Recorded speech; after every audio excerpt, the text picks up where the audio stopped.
صيادية عدني برجعك للزمن الجميل، اتفرج واستمتع. الخطوة الأولى نتبل السمك بالملح والبسباس العدني، الأفضل يكون تونة يعني ثمد أو كنعد يعني ديرك. نجيب زيت ونقلي فيها البصل، لازم يتحمر تماما يصير كريسبي يعني يكون قريب من السواد.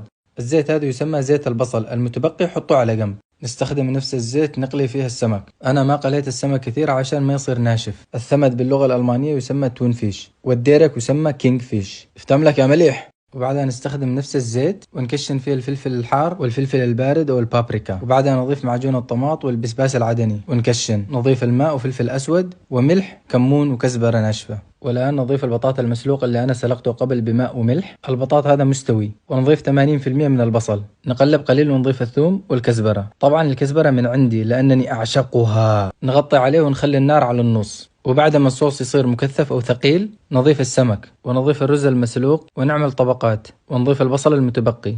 الرز هذا سلقته 80%. نضيف صبغة الرز أو زعفران، والآن نغطي عليه ونخليه على نار منخفضة لمدة 10 دقائق. الصيادية أنواع، في حضرمي وفي عدني. العدني زي الزربيان تقريبا. هات نفر رز الحقيقة مباشر. تحياتي.